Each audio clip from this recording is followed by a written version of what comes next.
नमस्कार, मैं हूं गौरव अग्रवाल। न्यूज एट 4 में सबसे पहले बात एक बड़ी खबर की। मनी बैक या कैश बैंक ऑफर्स के जरिए ग्राहकों को फंसाने वाली ऑनलाइन वेबसाइट्स पर सरकार नकेल कसने जा रही है। जी बिजनेस को मिली एक्सक्लूसिव जानकारी के मुताबिक उपभोक्ता मंत्रालय हफ्ते भर में इसे लेकर निर्देश जारी करेगा। सरकार का इरादा ऑनलाइन शॉपिंग में ऑफर्स को रेगुलेट करने का है ताकि कैश या मनी बैक के ऑफर्स में पारदर्शिता लाई जा सके। उपभोक्ता मंत्रालय को ग्राहकों की लगातार शिकायतें मिल रही थी। डिजिटल वॉलेट के जरिए लोगों को फंसाने का आरोप लग रहा था। इसके अलावा वॉलेट से खर्च करने के नियम और शर्त काफी पेचीदा हैं। दरअसल पेटीएम, क्विक मनी जैसे मोबाइल वॉलेट कैशबैक को बैंक या क्रेडिट कार्ड में नहीं करते बल्कि अपने ही पेमेंट सिस्टम में शामिल करते हैं ताकि अगली बार ग्राहक सिर्फ उन्हीं के प्लेटफॉर्म से उनकी मर्जी से ही सामान खरीद सके।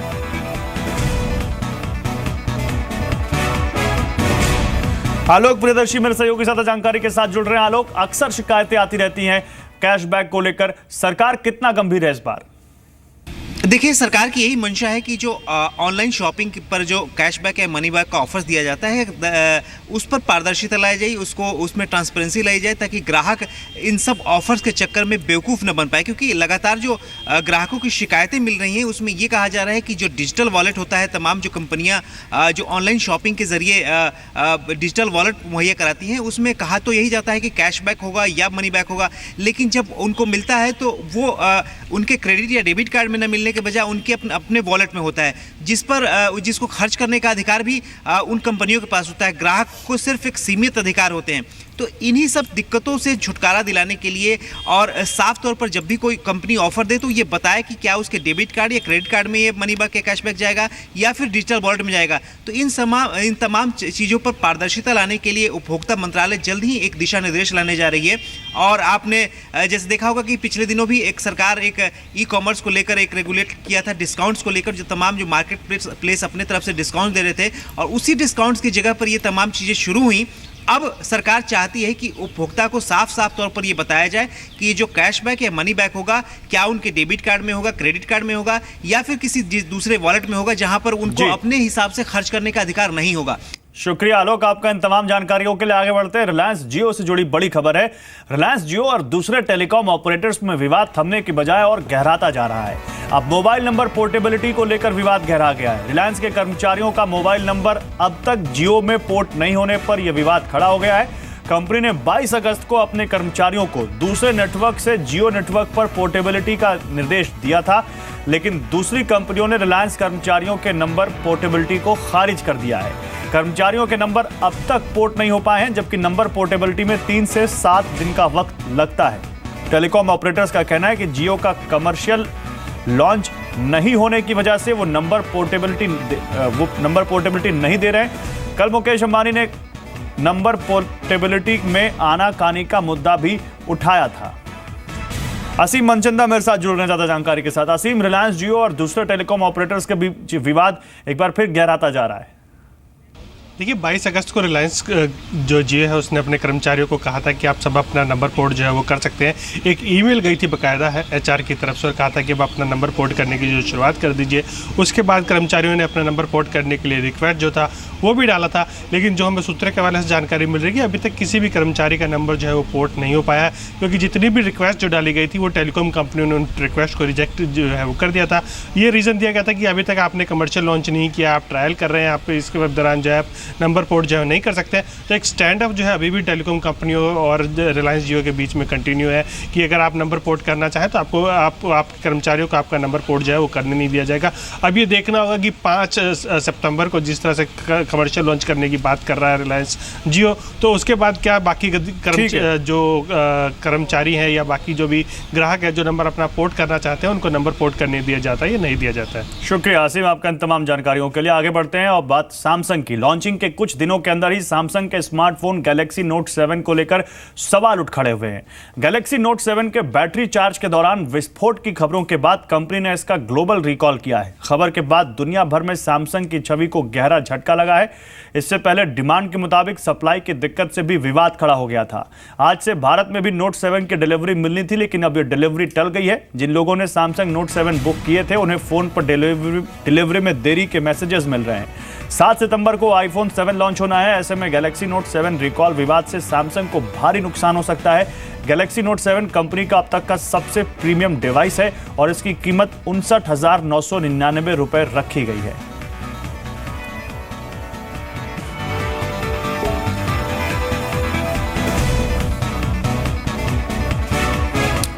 और मेरी सहयोगी श्रुति मेरे साथ जुड़ रही है ज्यादा जानकारी के साथ। श्रुति, बड़ा झटका कहेंगे सैमसंग के लिए, क्या जानकारी है इस रिकॉल से जुड़ी हुई? और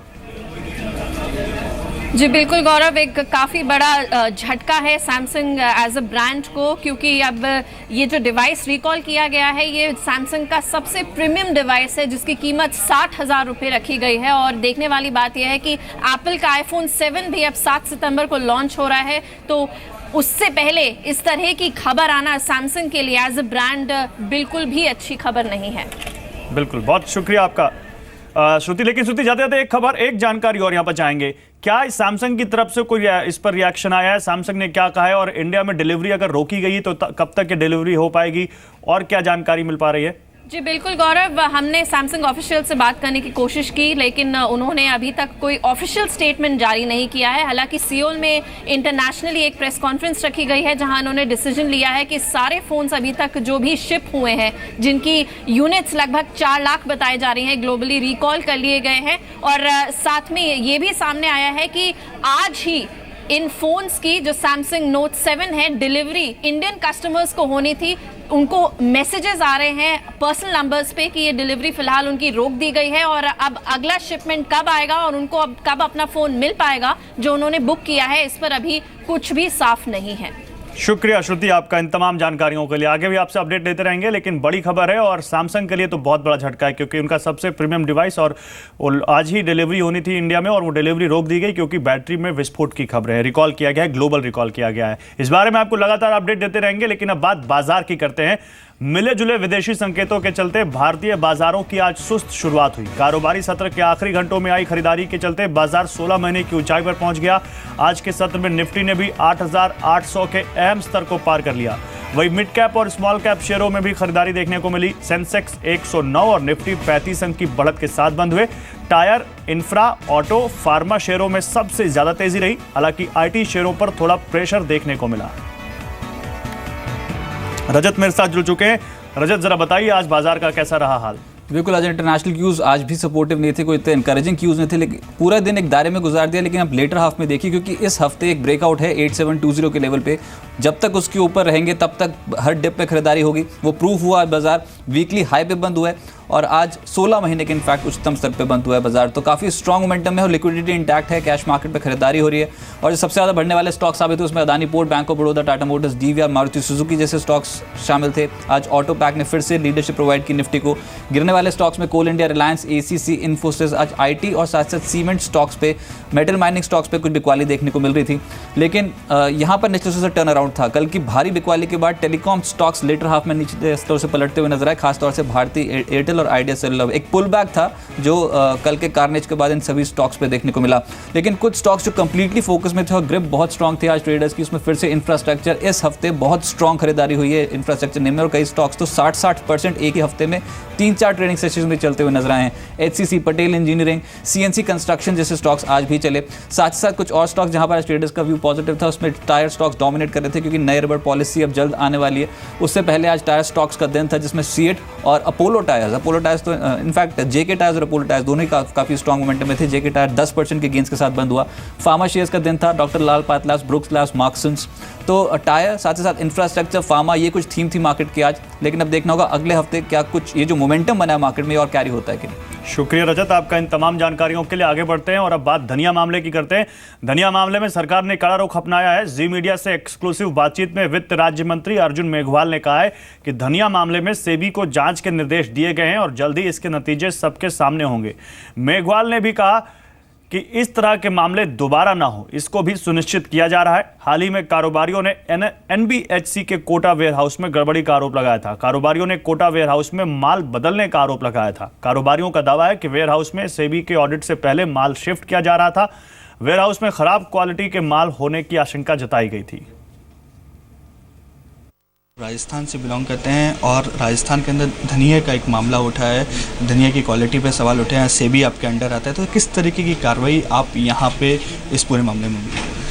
देखिए, जो विषय आया है धनिया वाला, हमने इससे संबंधित जितने भी अधिकार सेबी के हैं उनको कहा है और आगे इस तरह की घटनाएं नहीं हो, और हम इसकी समीक्षा कर रहे हैं और जल्दी आपको रिजल्ट इसको देखने को मिलेगा। उधर कमोडिटी वायदा कारोबार को लेकर सेबी ने सख्ती और बढ़ा दी है। सेबी ने कमोडिटी वायदा में रिस्क मैनेजमेंट के नियम कड़े कर दिए हैं। नए नियमों के मुताबिक डिफॉल्ट की स्थिति में अब पूरी जिम्मेदारी एक्सचेंज की होगी। रेगुलेटर ने शुरुआती मार्जिन को 2 गुना कर दिया है। नए नियम में कंसंट्रेशन मार्जिन लागू किया गया है और स्प्रेड मार्जिन बेनिफिट्स को खत्म कर दिया गया है। वही सेटलमेंट एंड गारंटी फंड यानी SGF के लिए 5% की सीमा भी खत्म कर दी गई है। नए नियमों के मुताबिक अब जितनी भी SGF की जरूरत पड़ेगी एक्सचेंज को पूरा करना होगा। नए नियमों से लिक्विडिटी की समस्या से निपटने में आसानी होगी। वही FTIL को MSCI यानी metropolitan stock exchange of India से बड़ा झटका लग सकता है। सूत्रों के मुताबिक FTIL से MSCI 6 महीने के अंदर टेक्नोलॉजी कॉन्ट्रैक्ट खत्म कर सकती है। कॉन्ट्रैक्ट टूटने पर FTIL को भारी नुकसान होगा। MSCI का FTIL के साथ 99 साल का कॉन्ट्रैक्ट है और वो FTIL को सालाना 20 करोड़ रुपए पेमेंट करती है। सूत्रों के मुताबिक MSCI की कोशिश फिक्स्ड कॉस्ट कम करने की है और वो टेक्नोलॉजी फीस घटाकर सालाना 12 से 15 करोड़ पर लाना चाहती है। सूत्रों से मिली जानकारी के मुताबिक टेक्नोलॉजी कॉन्ट्रैक्ट को लेकर MSCI की HCL, TCS और ब्लूमबर्ग से बातचीत चल रही है। इससे पहले MCX ने भी FTIL से कॉन्ट्रैक्ट फीस कम कराई थी। उधर आज देश के 10 ट्रेड यूनियन हड़ताल पर रहे। हड़ताल में करीब 18 करोड़ कर्मचारियों के शामिल होने का दावा किया जा रहा है।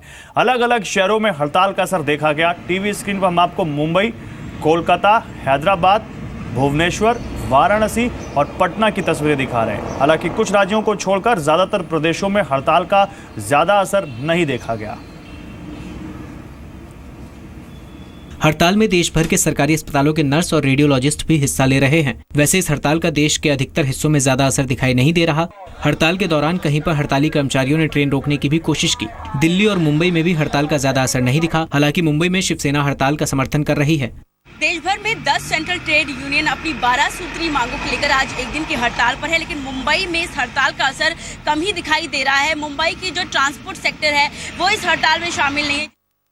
हम लोग को मूल दाबी है महंगाई को कम करो, न्यूनतम वेतन असंगठित मजदूर के लिए 18,000 रुपया महीना में करो। हमारे जो 12 सूत्री मांग है, ये मांग लेके हम पिछले 5 साल से सारे यूनियन मिलके एक साथ हम सरकार के साथ बार बार परसू कर रहा था, जो आपने इसका ऊपर कार्रवाई करो।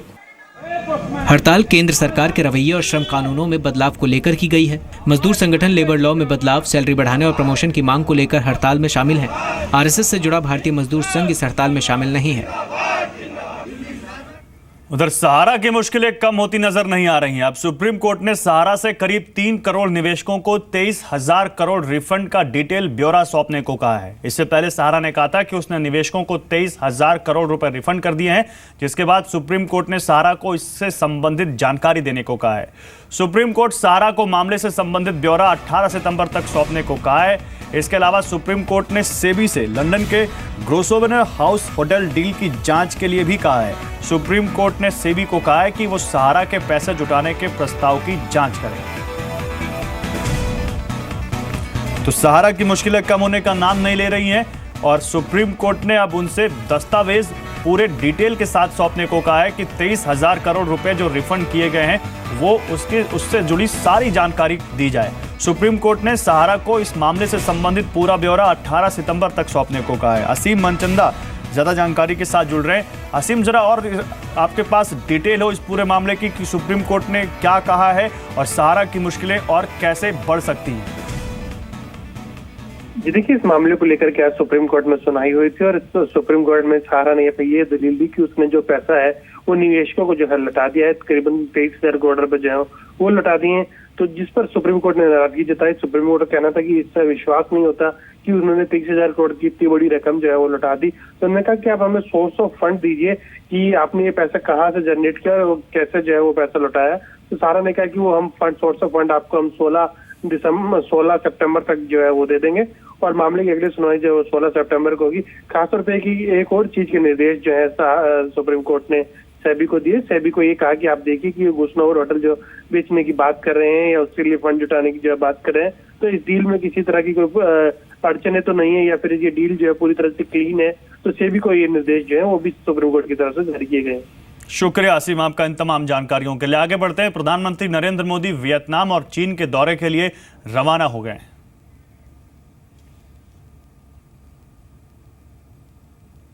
चीन जाने से पहले पीएम मोदी आज एक दिन के दौरे पर वियतनाम पहुंचेंगे। दक्षिण चीन सागर पर अधिकार को लेकर वियतनाम और चीन के बीच तनाव के हालात हैं। ऐसे में पीएम मोदी का ये दौरा अहम माना जा रहा है। साथ ही उम्मीद है कि पीएम के इस दौरे में वियतनाम और भारत के बीच ब्रह्मोस मिसाइल समेत कुछ अहम समझौते हो सकते हैं। पीएम ने वियतनाम दौरे को लेकर ट्वीट भी किया। वियतनाम अपनी दोस्ती के लिए जाना जाता है। इस दौरे से भारत और वियतनाम के बीच रिश्ते और मजबूत होंगे। Defence and security relationship is an important pillar of a strategic partnership. किसी भी भारतीय प्रधानमंत्री की पिछले 15 साल में पहली वियतनाम यात्रा होगी। इससे पहले पूर्व प्रधानमंत्री अटल बिहारी वाजपेयी 2001 में वियतनाम गए थे। पीएम मोदी 3 सितंबर को वियतनाम से चीन के लिए रवाना होंगे। पीएम 4 और 5 सितंबर को चीन में होने वाले G20 शिखर सम्मेलन में हिस्सा लेंगे। प्रधानमंत्री नरेंद्र मोदी 5 सितंबर को ही चीन से भारत लौटेंगे।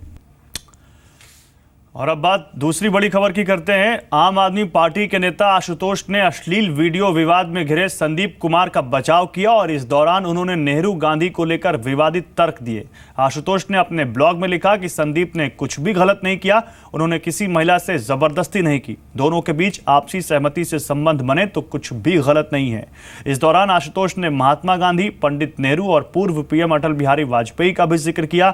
आम आदमी पार्टी के नेता ने लिखा कि गांधी जी अपनी 2 भतीजियों के साथ बिना कपड़ों के सोते थे। खुद पंडित नेहरू ने गांधी जी को ऐसा करने से रोका था, वरना देश ये जानकर नाराज हो जाता।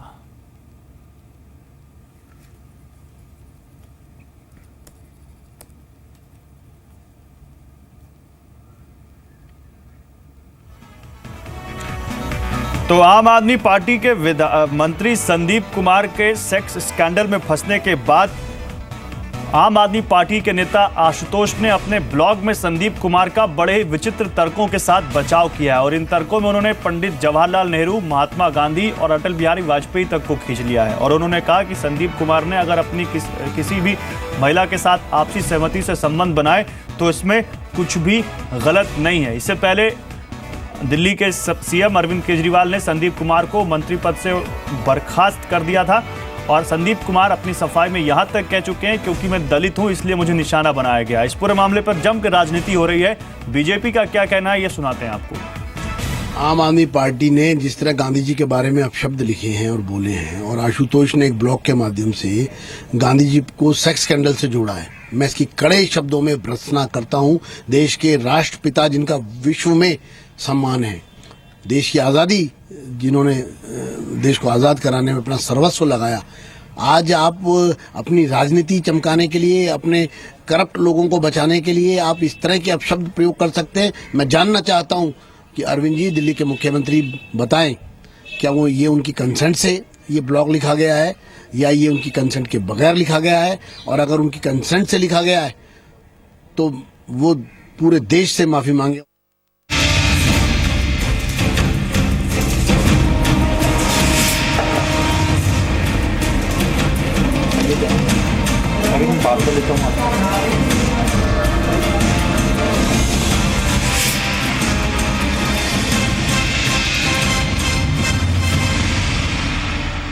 तो बहुत बड़ा खुलासा होगा रात 8 बजे, देखना मत भूलिएगा। लेकिन कुछ और बड़ी खबरें हैं, उसकी तरफ रुख करते हैं। जाकिर नाइक के एनजीओ इस्लामिक रिसर्च फाउंडेशन का लाइसेंस रिन्यू करने में गड़बड़ी के मामले में गृह मंत्रालय ने 4 अफसरों को सस्पेंड किया है।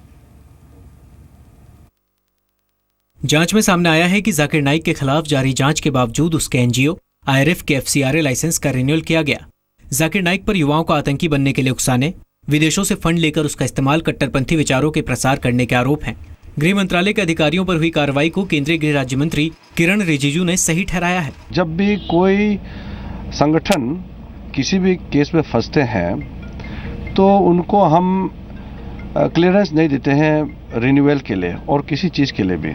तो हमारा अधिकारियों ने कुछ गलती किया तो उसके ऊपर में कार्रवाई हुआ है। हमने पहले भी कहा है कि जहाँ तक के अकाउंट्स का सवाल है, ये जो है ये अकाउंट्स जो है IRF के, ये हमेशा ऑडिट होते रहे हैं हर साल, और इसकी जो है कुछ वक्त पहले ही FCRA ऑफिशियल्स ने आकर के डिटेल इंस्पेक्शन किया था अकाउंट्स का, और उनको कोई वायलेशन नहीं मिला उसमें, और इस वजह से उन्होंने सही से जो है इसका रिन्यूअल किया FCRA का, उसमें कोई गलत नहीं है। जाकिर नाइक के एनजीओ पर हवाला के जरिए रकम जुटाने की जांच चल रही है। जाकिर नाइक पर अपने भाषणों के जरिए आतंकी गतिविधियों को बढ़ावा देने का आरोप है। ढाका में हुए आतंकी हमले के बाद बांग्लादेश ने जाकिर नाइक के पीस टीवी पर बैन लगा दिया था। ढाका आतंकी हमले के 2 आतंकी जाकिर नाइक के भाषणों से प्रभावित थे। लाइसेंस रिन्यू करने को लेकर सस्पेंड किए गए गृह मंत्रालय के अफसरों में 2 अंडर सेक्रेटरी हैं, 1 सेक्शन अफसर और 1 डेटा एंट्री ऑपरेटर है। उधर बीजेपी छोड़कर आम आदमी पार्टी में नई राजनीतिक पारी की संभावना फ्लॉप होने के बाद अमृतसर से पूर्व सांसद नवजोत सिंह सिद्धू ने कुछ और नेताओं के साथ नया गुट बनाने का ऐलान किया है।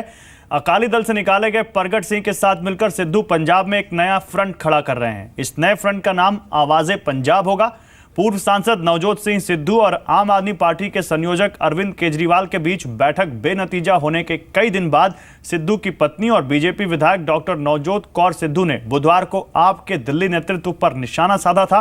कभी आपकी कार्यशैली की प्रशंसक रही डॉक्टर सिद्धू ने बुधवार को दिल्ली में बैठे आप नेताओं की कार्य प्रणाली पर सवाल उठाया था। तो लब्बो लुआब ये कि अब सिद्धू की ना बीजेपी में बनी, ना आम आदमी पार्टी में कोई उनका कुछ समझौता हो पाया, कोई बातचीत हो पाई, और अब उनको एक नई पार्टी बनानी पड़ रही है, आवाज़े पंजाब। तो न्यूज़ 8 4 में खबरें बस इतनी। आप देखते रहिए जी बिजनेस। नमस्कार।